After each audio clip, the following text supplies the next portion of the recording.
गौरी पुत्र गणेश भगवान की जय। जय माता दी।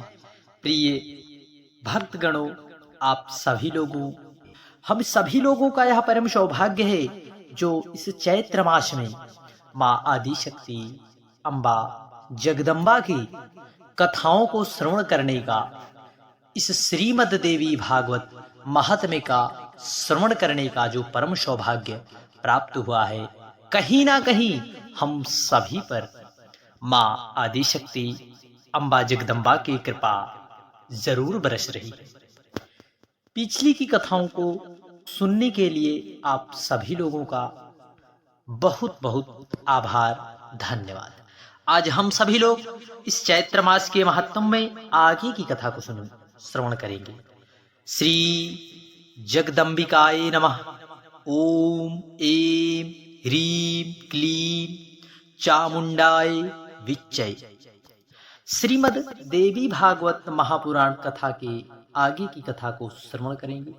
महर्षि शौनक का सूत जी से श्रीमद भागवत पुराण सुनाने की प्रार्थना करना, जो सर्वचेतना स्वरूपा आदि शक्ति तथा ब्रह्म विद्या स्वरूपिणी भगवती जगदम्बा है।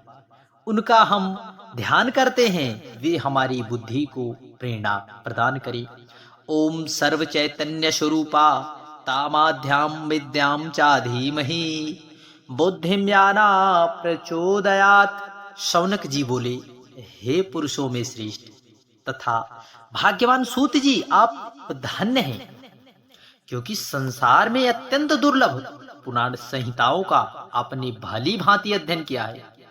हे पुण्यात्मन, हे मानद, आपने कृष्ण द्वैपायन व्यास रचित 18 महापुराणों का सम्यक अध्ययन किया है, जो पंच लक्षणों से युक्त गूढ़ रहस्यों से समन्वित है और जिनका आपने सत्यवती पुत्र व्यास जी से ज्ञान प्राप्त किया है। हमारे पुण्य से ही आप इस उत्तम मुनियों के निवास योग्य विदिव्य पुण्यप्रद तथा कली के दोषों से रहित क्षेत्र में पधारे हुए हैं। हे सूत जी, मुनियों का यह समुदाय परम पुण्यदायिनी पुराण संहिता का श्रवण करना चाहता है, अतः आप समाहित चित्त होकर हम लोगों से उसका वर्णन कीजिए। हे सर्वज्ञ, आप तीनों तपों दैहिक, दैविक, भौतिक से रहित होकर दीर्घजीवी हो। हे महाभाग, ब्रह्मपति प्रतिपादक देवी भागवत महापुराण वर्णन कर। हे सूत जी, जो मनुष्य श्रवणेन्द्रिय युक्त हुए भी केवल जिह्वा स्वाद में ही लगे रहते हैं और पुराणों की कथाएं नहीं सुनते, वे निश्चय ही अभागे हैं। जैसे षड्रस के स्वाद से जिह्वा को आह्लाद होता है, वैसे विद्वत जनों के वनों से कर्णेंद्रियों को आनंद प्राप्त होता है। कर्णहीन सर्प भी मधुर ध्वनि सुनकर मोहित हो जाते हैं, तब भला कर्णयुक्त मानव यदि कथा नहीं सुनते तो उन्हें बधिर क्यों ना कहा जाए। अतः हे सौम्य, समाहित चित्त होकर कथा सुनने की इच्छा से सभी द्विजश्रेष्ठ कली काल के भय से पीड़ित हो इस नैमिषारण्य में उपस्थित हैं। जिस किसी प्रकार से समय तो बीतता ही रहता है, किंतु मूर्खों का समय व्यर्थ दुर्विष्णु में बीतता है और विद्वत जनों का समय शास्त्र चिंतन में बीतता है।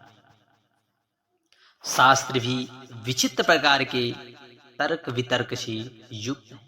वे अनेक अर्थवाद तथा हेतुवाद से युक्त और बहुत विस्तार वाले हैं। उन शास्त्रों में वेदांत शास्त्र, सात्विक मीमांसा, रजस तथा न्याय शास्त्र तामस कहा गया है, क्योंकि वह हेतुवाद से परिपूर्ण है। इस प्रकार हे सौम्य, आपके द्वारा कहे गए पुराण कथा भेद से 3 गुणों वाले तथा 5 लक्षणों से समन्वित है। आपने यह भी बताया है उन पुराणों में यह श्रीमद् देवी भागवत पांचवा पुराण है। पवित्र है, वेद के समान है और सभी लक्षणों से युक्त है। अत्यंत अद्भुत, मुमुक्षी जनों के लिए मुक्ति पद, मनोरथ पूर्ण करने वाला, धर्म में रुचि प्रदान करने वाला। जिस पुराण को संक्षेप में कहा था, उस उत्तम पुराण को विस्तार पूर्वक कहिए। उस दिव्य तथा कल्याण में श्री मददेवी भागवत पुराण को हम सभी द्विजगण आदर पूर्वक सुनने की इच्छा रखते हैं। हे धर्मज्ञ गुरु भक्त एवं सत्व गुण से संपन्न होने के कारण आप कृष्ण द्वैपायन के द्वारा कही गई इस प्राचीन संहिता का ज्ञान प्राप्त कर चुके।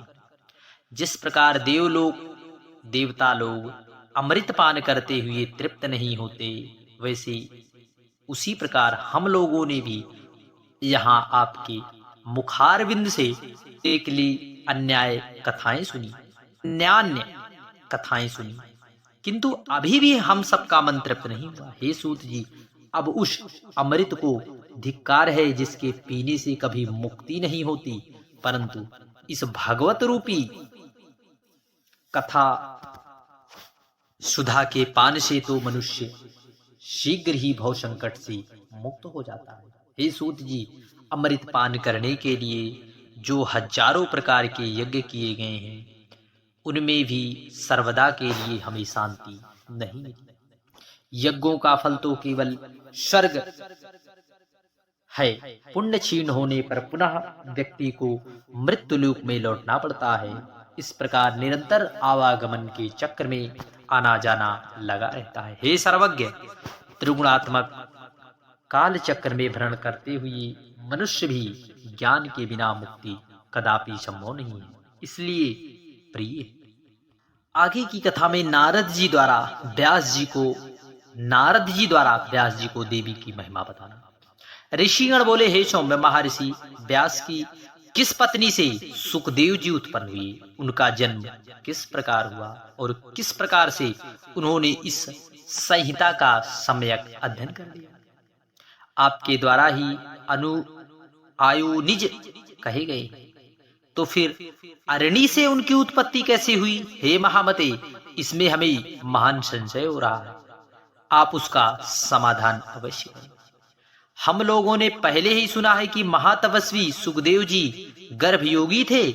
ऐसी स्थिति में उन्होंने इतने विस्तृत पुराण श्रीमद् भागवत का अध्ययन कैसे कर लिया? सूत जी बोले, प्राचीन काल में एक समय सत्यवती के पुत्र व्यास जी सरस्वती नदी के किनारे अपने आश्रम में गौरैया पक्षी का जोड़ा देखकर आश्चर्यचकित हो गए। अंडे से तत्काल पैदा हुए लाल मुख वाले सुंदर अंगों वाले एक पंख रहित शिशु को घोंसले में ही छोड़कर वे दोनों उड़ गए और अत्यंत परिश्रम से चारा लाकर उस शिशु के चोंच में डालते हुए दोनों पक्षी अत्यंत आह्लाद युक्त हो उस शिशु के अंगों को अपने अंगों से प्रेम पूर्वक उसके मुख को चूम रहे थे। व्यास जी उस शिशु में उन दोनों पक्षियों का ऐसा अद्भुत प्रेम देखकर चिंतन में पड़ गए और मन ही मन सोचने लगे, यदि अपने पुत्र के प्रति पक्षियों में ऐसा प्रेम दिखाई दे रहा है, तो आपकी सेवा का फल चाहने वाले मनुष्यों में ऐसा प्रेम व्यवहार होने में आश्चर्य ही क्या है? क्या ये दोनों पक्षी इनका सुख साधन स्वरूप विवाह करके स्वयं सुखी रहते हुए उनकी वधू का सुंदर मुख देख पाएंगे? क्या इनकी वृद्धावस्था में यह धर्मनिष्ठ पुत्र पुण्य प्राप्ति के लिए इन दोनों की सेवा करेगा? धन आदि अर्जित करके क्या यह अपने माता पिता को संतुष्ट करेगा?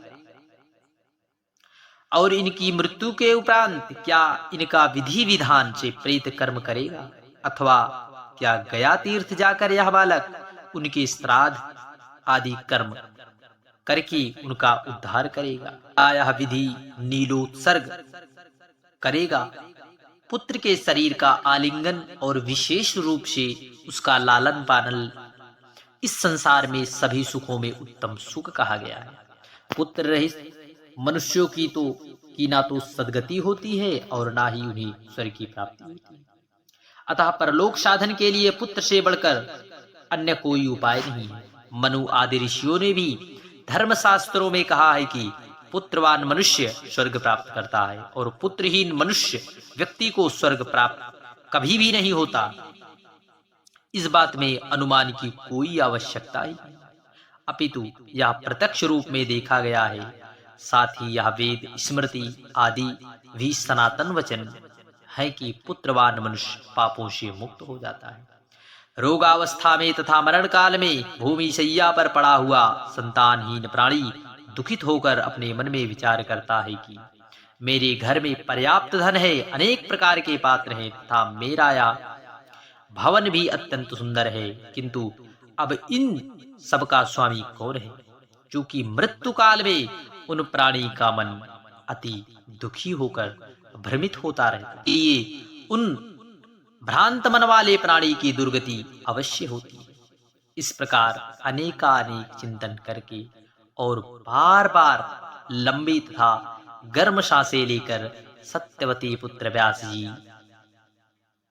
मन अत्यंत खिन्न हो के बाद मन में बहुत सोच विचार करके अत्यंत दृढ़ निश्चय करके वे तपश्चर्या के लिए मेरू पर्वत चले गए। उन्होंने मन में विचार किया कि मैं विष्णु, रुद्र, इंद्र, ब्रह्मा, सूर्य, गणेश, कार्तिकेय, अग्नि एवं वरुण इन देवताओं में किस देवता की आराधना करूं जो वर प्रदान करने में उदार तथा अभीष्ट फलों को देने वाले।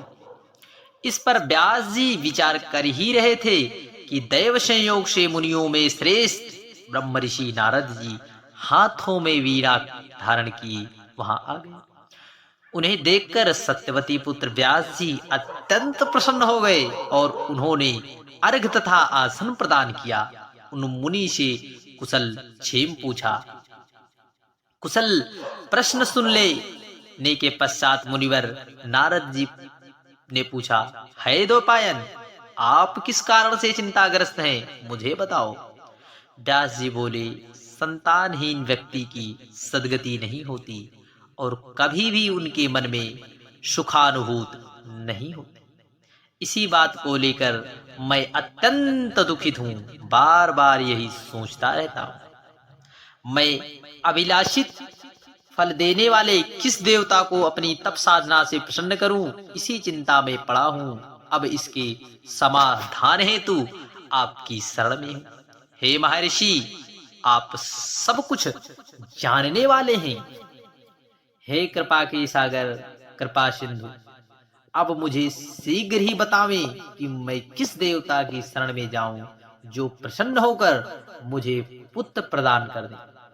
सूत जी बोले, व्यास जी के इस प्रकार पूछ जाने पर वेद वेदता तथा महामना जी अत्यंत प्रेम पूर्वक कृष्ण द्वैपायन से कहने लगे, हे पाराशर तनय, हे महाभाग, आपके द्वारा जो प्रश्न यहाँ मुझसे पूछा गया है वैसा ही प्रश्न पूर्व काल में मेरे पिता ब्रह्मा जी ने मधुसूदन भगवान विष्णु से किया था।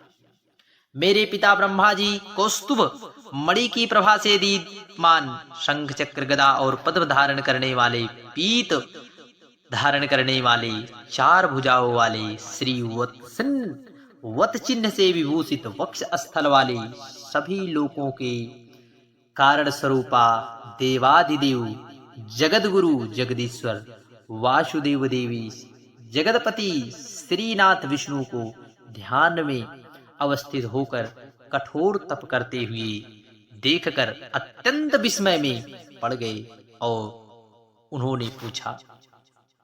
ब्रह्मा जी बोले, हे देवादिदेव, हे जगन्नाथ, हे भूत भविष्य वर्तमान के स्वामी, किस लिए यह कठोर तपस्या कर रहे हैं?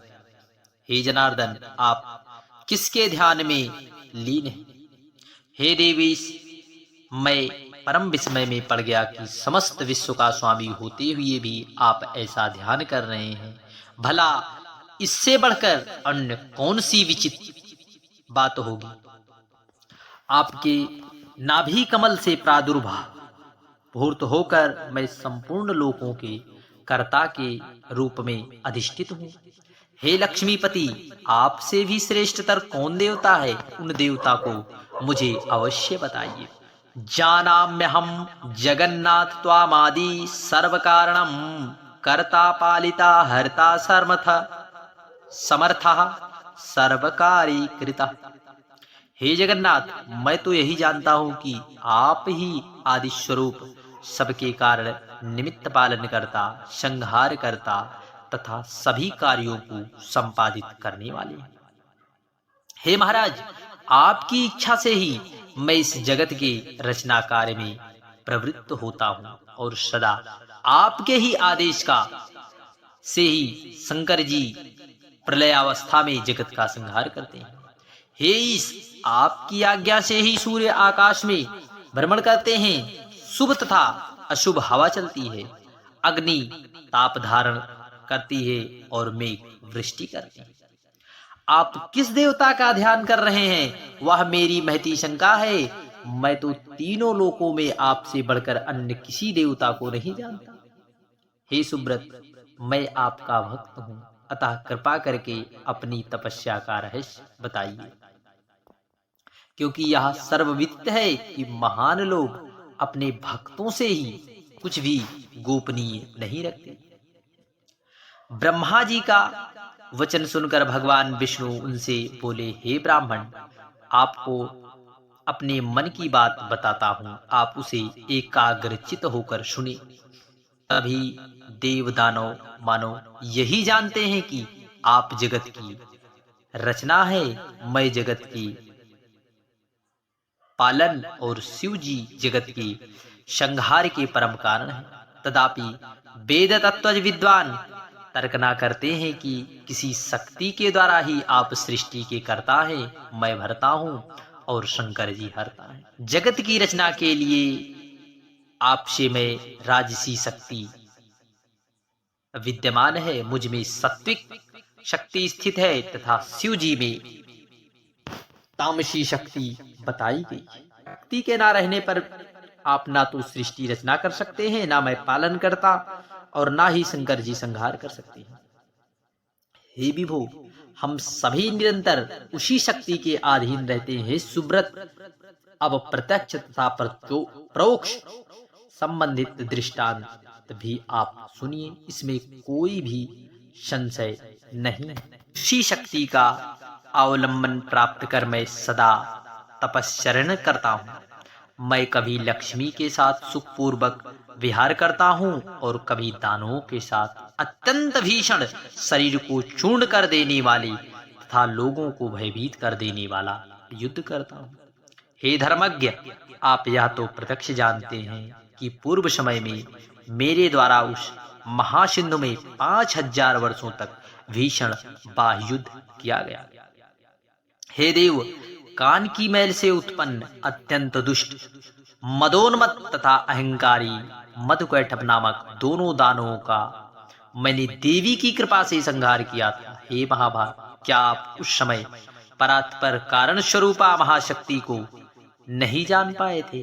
अतः बार बार क्यों पूछ रहे हैं?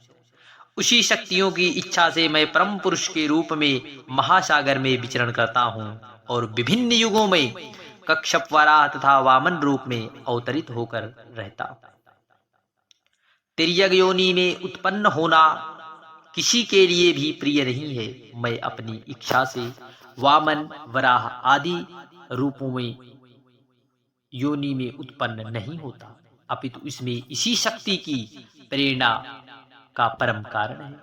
भला ऐसा कौन है जो लक्ष्मी के साथ सुखदायक विहार कर त्याग करके मत्स्यादि नीच योनि में जन्म ले?